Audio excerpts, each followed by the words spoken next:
सभी को जय मसीह की। प्रभु यीशु मसीह के नाम में आप सभी को आशीष और अनुग्रह मिले। आज हम बाइबल सीरीज में यशायाह नबी की पुस्तक के बारे में हम देखेंगे। आइए वीडियो में चलते हैं। यशायाह नबी की पुस्तक के बारे में हमें ज्यादा जानकारी जो है, यशायाह नबी जो है यीशु मसीह के 700 साल पहले उनकी भविष्यवक्ता थे और उन्होंने यीशु मसीह के बारे में काफी भविष्यवाणियां उल्लेख किया है। और बाइबल में जो कि सबसे बड़ा जो भविष्यवक्ताओं के रूप में पहला पुस्तक है, जो कि 66 पुस्तक अध्याय में इसको हम देख सकते हैं। और ये यीशु मसीह के जो अधिकतर भविष्यवाणी करने वाले में से यीशु मसीह की सेवका, यीशु मसीह का जन्म और यीशु मसीह के बारे में जो उनके राज्य के बारे में, नया स्वर्ग आसमान के बारे में, नए पृथ्वी के बारे में, बहुत से जो नए नियम से संबंधित जितने भी भविष्यवाणियां जो अगर किसी ने अधिकतर किया है तो वो यशायाह नबी ने किया है। और इनका बुलाहट के बारे में अगर हम देखें तो अध्याय 6 में हम देख सकते हैं, जहां पर परमेश्वर का स्वर्ग के सिंहासन को एक देखते हैं और परमेश्वर के दर्शन करते हैं और परमेश्वर का जो बुलाहट जो है इनके ऊपर आता है और वो प्रभु की सेवकाई में वचन सुनाने का आरंभ करते हैं। और यशायाह नबी को शुरुआत में दौर पे कि ज्यादा कोई जो है उतना उनको एक्सेप्ट नहीं किया, क्योंकि वो लोगों के विरोध प्रचार करते थे, क्योंकि परमेश्वर का वचन ही उस तरीके से था।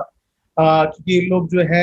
इजराइल के लोग जो है रिबेलियस थे, यानी परमेश्वर के विरोध चलते थे और मूर्ति पूजक थे और भी अन्याय के काम में करते थे। इसलिए हम पहले अध्याय में ही देख सकते हैं कि परमेश्वर उन्हें उनके कामों को चेतावनी देता है और एक सिंबॉलिक लैंग्वेज में बात करता है और कहते हैं कि तुम्हारे पाप जितना भी क्यों ना, जैसा भी क्यों ना हो, तुम अगर मन फिरने के लिए आओगे तो मैं तुम्हारे पाप को जो है साफ कर दूंगा और हिम के समान सफेद कर दूंगा करके उनके जीवन के बारे में परमेश्वर बात करते हैं। एनीवे, इस पुस्तक का 2 भाग है कि पहला अध्याय से लेकर 39 यानी 39 अध्याय तक जो है पहला भाग है, जो कि जजमेंट के बारे में, न्याय के विषय में, इजराइल के न्याय के विषय में बात करता है। एक कम से कम एक पूरा इतिहास को जो है हमें बताता है। दूसरा जो भाग है 40 से लेकर 66वें अध्याय तक, जो कि आशा के विषय में, परमेश्वर का जो वादे किए हुए उस राजा के विषय में यहाँ पर बात करता है। ओके, हम इसका जो है पहला और दूसरा भागों को हम देखेंगे। पहला भाग जो कि 1 से लेकर 39 अध्याय तक है, इसको हम देख सकते हैं कि पहला 1 से लेकर 12 अध्याय में इजराइल का जो गुनाह है, मतलब उनके उसको चेतावनी देते हैं और इजराइल को एक आशा का वचन भी देते हैं कि तुम जो मन फिर जाओ तो परमेश्वर तुम्हें जो है साफ करेगा, तुम्हें जो है नहीं तो तुम प्रभु का न्याय तुम पर आएगा और तुम जो इस देश से बाहर चले जाओगे, परमेश्वर तुम्हें जो है शत्रु के हाथ में दे देगा। इन सारी की बातों को वहां पे हम देखते हैं। और वैसे ही असीरिया राजा आकर जो है इजराइल को और जो उत्तरी इजराइल है उसके बारे में हम देखते हैं, उसको जो है वो बाद में उनको बंधुआई बनाकर वो ले जाते हुए हम देख सकते हैं या उनके पर आक्रमण करते हुए हम देख सकते हैं। और जैसे कि हमने कहा कि अध्याय 6 में जो कि यशायाह नबी का बुलाहट के बारे में हम देखते हैं और इन्हीं अध्याय के अंदर जो है परमेश्वर जो है नए मंदिर के बारे में भी बात करते हैं, नए यरूशलेम के बारे में बात करते हैं, जहां पर जो है कि परमेश्वर के बाइक में चलने वाले लोग होंगे, उसके बारे में भी यहाँ पे हम देख सकते हैं। और 7 से लेकर 12 अध्याय जो कि जैसे कि मैंने कहा था कि असीरिया राजा जो है आहाज राजा के विरोध आता है और उसके पर जो कि उनके पर आक्रमण करता है। इन सारी चीजों को हम देख सकते हैं और ये सब कैसे होगा उसके बारे में भी वहां पर हम देख सकते हैं। और इसके उसके बाद यानी आशा के राजा के बाद क्या होने वाला है कि परमेश्वर ऐसा ही एक राजा को खड़ा करेगा जिसका नाम इम्मानुएल होगा, वो सदा हमारे साथ रहेगा और परमेश्वर जो है उसके हाथ में जो है अपने गति को देगा और वो जो है ईसा के जो एक पेड़ से निकल के आएगा, यानी द सीड ऑफ ईसा करके हम देखते हैं, जो कि राजा दाऊद के संतान कहलाएगा। तो उन सारी बातों को हम यहाँ पे देख सकते हैं।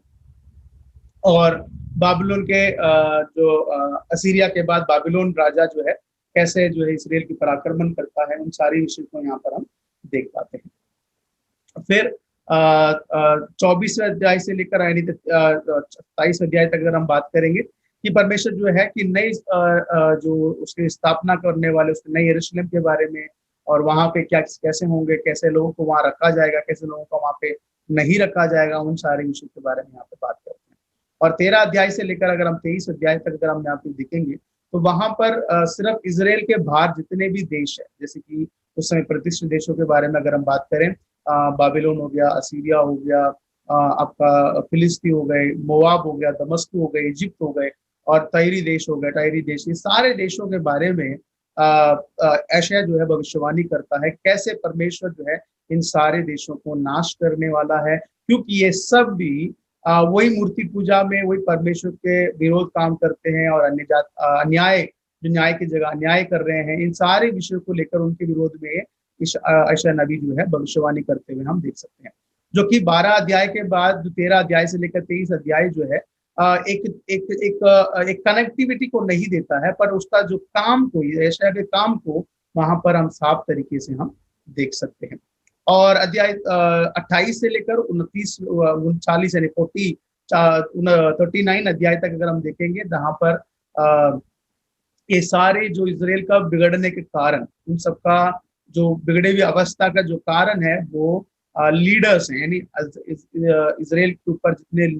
हुए हैं वही जिम्मेदार है करके वो यशायाह जो है वहां पर बात करता है। और उस समय का जो अगुवा जो रहता है वो कि उसके बाद का हिजकिय्याह राजा के विषय में हम देखते हैं। हिजकिय्याह राजा और यशायाह ये दोनों किस तरीके से उनका संबंध है उसके बारे में हम देखते हैं, जो कि दूसरा राजा किताब में भी हम पढ़ सकते हैं, 24 से लेकर 25वें अध्याय के आगे पीछे हम पढ़ सकते हैं। फिर उसके बाद किस तरीके से हिजकिय्याह राजा जो है, यशायाह जो हिजकिय्याह राजा को बचाता है, और कैसे वहां पर जो है काफी चीजों को हम देखते हैं, हिजकिय्याह और यशायाह के बीच में क्या क्या इंसिडेंट्स होते हैं, वो थोड़ा हिस्टोरिकल इवेंट में हम वहाँ पे हम देख सकते हैं। और हिजकिय्याह राजा का जो फिर से, यानी उसका जो मरने का समय होता है, और ये परमेश्वर फिर से उसकी ऊपर दया करके 15 साल उसको बढ़ा कर देते हैं, और उस खुशी में जो है हिजकिय्याह राजा जो है बाबिलोन के राजा को वो सारी संपत्तियां, अपना सारा खजाना दिखा देता है। और उसके दौरान यशायाह को परमेश्वर का वचन पहुंचता है, और यशायाह जो है राजा दाऊद के पास आके कहता है, देखो तुमने ये सब किया है, और ये सब एक दिन जो है बाबिलोन देश में ले जाया जाएगा, पर तुम्हारे समय नहीं, तुम्हारे बाद के समय पे ये सब कुछ होगा। और वैसे ही लगभग 100 साल के आसपास, यानी यशायाह भी मर चुका है, हिजकिय्याह भी मर चुका है, पर इनका जो वचन जो है लगभग 100 साल के बाद जो है, 100 साल के लगभग में वो वचन पूरा होते हुए हम देख सकते हैं। और ये यशायाह नबी के हिजकिय्याह राजा तक की जो कि जीवन काल और उनके भविष्यवाणी के काम को हम देख सकते हैं। फिर ये भविष्यवाणी पूरा हुआ कैसे, क्योंकि अगर किसी ने भविष्यवाणी किया तो उसको पूरा होना भी बहुत जरूरी है। चलो बंधुआई तो समझ में आता है कि बाबिलोन देश जो है उनको ले जाएगा, फिर वे वापस लौटने के बारे में भी वहां पे कई जगह पर बात किया गया है कि 1 से लेकर 39वें अध्याय तक अगर हम पढ़ेंगे तो वहां पर कई जगह पर बंधुआई से वापस लौटने के विषय में, नए यरूशलेम बनने के विषय में बात किया गया। ये सब कैसे हुआ? यशायाह नबी और हिजकिय्याह राजा इन सबका मृत्यु के बाद लगभग 100 साल के बाद जो है बाबिलोन देश जो है आकर इजराइल के ऊपर आक्रमण करता है और उन्हें बंधुआई में ले जाता है, कि जो कि यिर्मयाह एजेकिएल का पीरियड है। फिर उसके बाद क्या होता है कि बाबिलोन को जिस परमेश्वर ने इसीलिए उठाया ताकि तो इजराइल को बंधुआ बना सके, और 70 साल के बाद परमेश्वर पर्शियन राजा को, यानी 70 साल के दौरान पर्शिया राजा को खड़ा किया, जो कि बाबिलोन को मारकर पर्शिया राजा को खड़ा किया। और वो पर्शियन राजा क्या हुआ, वो समझता है कि इनका परमेश्वर की वजह से मैं आज इतना बड़ा एक पद में हूँ करके वो समझते हुए वो क्या करता है, अपने हृदय को नम्र करता है परमेश्वर के प्रति, और अपने यहूदियों को, जितने यहूदी इजरायली है सबको वो छोड़ देता है कि वापस वो अपने देश में जाएं और परमेश्वर के लिए मंदिर बनाएं, और खुद अपने खजाने से ये सारे दौलतें देता है ताकि परमेश्वर के मंदिर फिर से निर्माण कर सके। और इस चीज को यशायाह नबी को फॉलो करने वाले जितने भी रीडर हैं, जो बुक्स पुस्तकों को संभाल के रखते हैं और उन चीजों को लेकर लोगों को बताते हैं, वो सब बहुत भी करीबी से देखते हैं, और उसको पूरा होते हुए जो है हम यहाँ पे देख सकते हैं। और 40 में लेकर 66वें अध्याय, जो कि इस पुस्तक का दूसरा भाग है, यानी यशायाह नबी का मृत्यु के बाद के बातों को यहाँ पर हम देखते हैं। यशायाह नबी का मृत्यु के बाद हम कैसे कह सकते हैं कि जो इजराइल का बंधुआई जो है यशायाह नबी की मरने के 100 साल बाद हुआ है। तो उसका मतलब यह है कि 29वें अध्याय के में ही उनका जो इजराइल का बंधुआई हो जाता है, और उसके बाद 40 अध्याय से 66 अध्याय तक हम उसके आशा के विषय में हम पढ़ते हैं। तो यशायाह जो है और भी उन्होंने पुस्तकें लिखी है, भविष्यवाणियां लिखी है, और वही भविष्यवाणी को यहाँ पर जो है 40 से लेकर 66वें पुस्तक तक हम अध्याय तक हम देख सकते हैं। इसको हम 3 भागों में बांट सकते हैं। 40 से लेकर 48वें अध्याय तक अगर हम बात करें तो परमेश्वर का जो सुप्रीमेसी यानी परमेश्वर का सर्वश्रेष्ठता के बारे में देख सकते हैं। क्यों? क्योंकि जब इजराइल जो है जब बंधुआई से लौट आ गए तो वो परमेश्वर के विरुद्ध कुड़कुड़ाने लगे और उसको लेकर परमेश्वर जो है इजराइल को जवाब देते हैं उसके बारे में, और परमेश्वर कैसे न्याय करता है उसके बारे में वहां पर हम देख सकते हैं। फिर परमेश्वर का जो सेवक के बारे में यहाँ पर हम बात करते हैं 49 49 से लेकर 53 अध्याय तक और 54 से लेकर 66 तक हम देख सकते हैं। और यहाँ पर हम 3 भागों में 2 भागों में हम देख सकते हैं। एक जो है परमेश्वर का जो सेवक कैसे रहेगा, जो कि मसीह के बारे में यहाँ पर बात की गई है, उसका वो कैसे सेवा करेगा, कैसे उसकी सेवकाई होगी, कैसे परमेश्वर जो है उसको जो है परमेश्वर के काम को वो पूरा करेगा, उस बारे में देखते हैं। और 52 और 53 अध्याय में खास करके उसकी सफरिंग के बारे में, यानी एक सेवक जो परमेश्वर की ओर से आता है और वो दुख भी उठाता है और उस दुख के विवरण भी जो है बड़ी बारीकी से इस 52 और 53 अध्याय में, अधिकतर 53 अध्याय में किया गया है, जो कि suffering of the servant of God के बारे में हम जान सकते हैं। फिर 54 से लेकर 66वें अध्याय में उस सर्वेंट का जो भविष्य कैसे होगा, क्योंकि परमेश्वर क्या करता है, उसको फिर से उसका राज्य को सौंप देता है और उसका राज्य किस तरीके से होगी, उसका भविष्य राज्य जो कि नया यरूशलेम, नई आकाश, नई पृथ्वी, नई सृष्टि, ये सारे विषय के बारे में वहां पर हम देख सकते हैं। मुझे जहां तक पता है कि पूरे बाइबल में अगर किसी ने पहली बार स्वर्ग और नरक के बारे, स्वर्ग के बारे में ज्यादा विवरण से अगर किसी ने बात किया है, स्वर्ग के बारे में, परमेश्वर के राज्य के बारे में, नया नियम के अंदर जहां यीशु मसीह स्वर्ग राज्य के बारे में बात करते हैं, उस राज्य के बारे में अगर किसी ने बात किया है तो ये यशायाह नबी ने ही अधिकतर बात किया है। तो यहाँ पर ही हम देख सकते हैं, ना कोई आंसू, ना कोई दुख, ना वहाँ कुछ नहीं, ऐसा कोई बातें नहीं होंगी जो मनुष्य के लिए परेशानी के कारण होगा। परमेश्वर ही वहां पर होगा, तो हमारे आंखों आंसुओं को पोंछेगा। और वहां पर एक चरवाहा, एक लड़का जो है भेड़ और मेमने को और जो शेरों को, सिंहों को जो है चरवाहा रहेगा। तो ये सारी चीजों को वापस जो है एक नई सृष्टि, नई पृथ्वी के बारे में वहां पर हम फिर से देखने को हमें मिलता है। तो यशायाह नबी जो है उस परमेश्वर के राज्य के बारे में और भविष्य के जो यीशु मसीह ने जिस स्वर्ग के बारे में प्रचार किया था, उस स्वर्ग राज्य के बारे में यहाँ पर वर्णन करते हुए हम देख सकते हैं। तो यहाँ पर